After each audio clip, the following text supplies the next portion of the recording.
This is my comment to Paul Krugman's article in the New York Times, August 22nd, 2014. What the heck is the name of it? Deficit Hawks or something like that? I'm going to title it Fool Me 7 Times.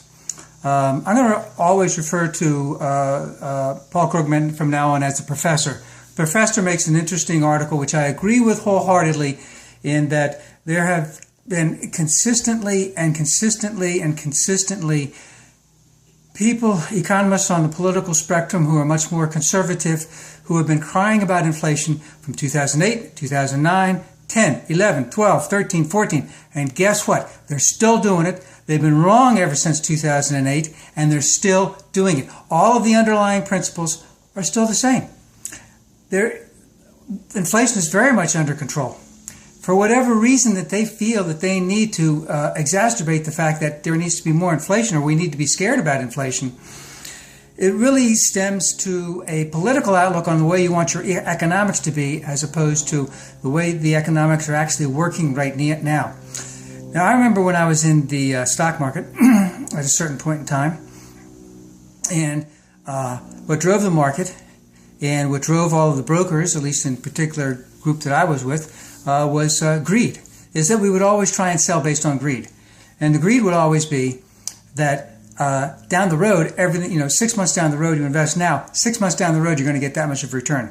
Because this stock, the underlying principles of this stock are just blah, blah, blah, blah, blah, blah. So, and of course, 6 months down the road, if it hadn't gone that way, you could say all these different things happened in the meantime. But you had your underlying principle. And so it is with many of these economists that on the conservative end, is they continue to shout about inflation. And they have been so consistently wrong. And I'm so tired of watching who's that stupid guy, Larry Kudlow and Rick Santelli or whatever, that's another guy. But continuing to cry about that. And they have all of this reasoning, this basis, and it's all based on greed. It's all based on fear that something tragic is going to happen soon, and we better be prepared for it now. Better be prepared for it now. But at the same time, if all of the underlying principles are working right now, if something were to happen, we could make the adjustment at that particular point in time. But now we don't have to make the adjustment for inflation. Now, of course, there are many things going on with the Fed which people don't agree with.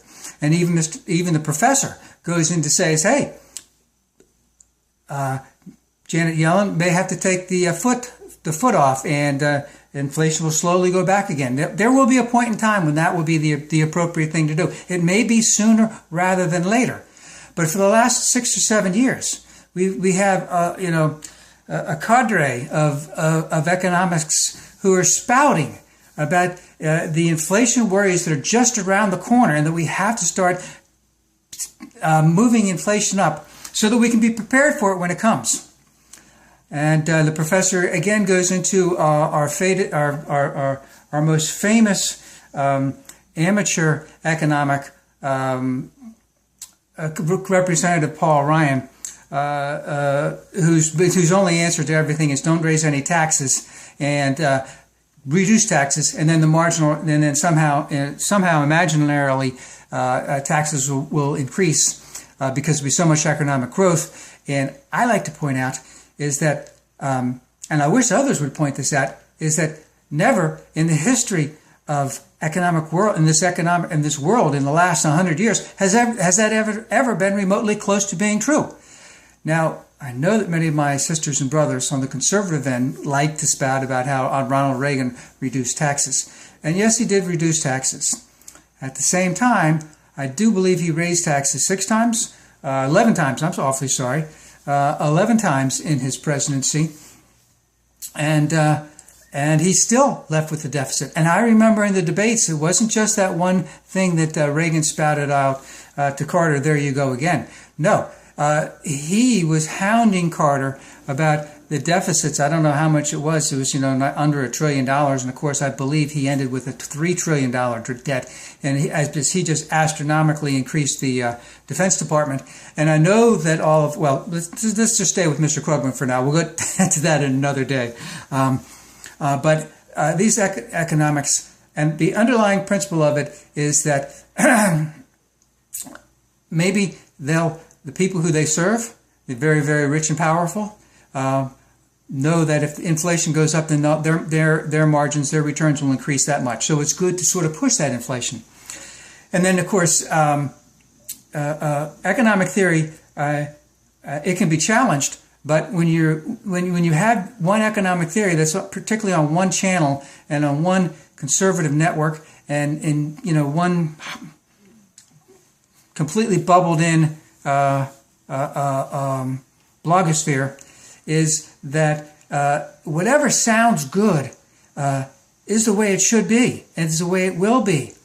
And if other people just do what they're supposed to do, then everything would be fine. And of course, the whole true economic theorem behind the whole thing is gobbledygook. Or as I like to say, gook to gobbledy, because it's never worked. And it never will work. And the professor, again, makes an excellent argument that for some reason, the people who have been wrong consistently, day in, day out, the last 7 years, about inflation, whether it's leading economists, whether it is Larry Kudlow, whether it is the amateur economist Paul Ryan, they've never been right. They're very assured about who they are and what it's going to do, and it's never ever worked. And they've been consistently wrong, and they keep coming back to the same thing over and over again because the same people who are hearing it think that's the way it is supposed to be, and that it sounds great, and this is how it's going to go. This is how it's going to work, and it's never worked. And I would ask my sisters and brothers on the conservative and libertarian side to understand that we still are very far from a robust, thriving, driving economy. There may be less unemployment, but the wages of those who are now employed that were unemployed is just as bad or lower than it was before the Great Recession from 2008. And we still have a long way to go. And even though there has been there's been a modest amount of inflation, so that just means that $7.25 an hour is worth even less now than it was in 2008. And we need to move on.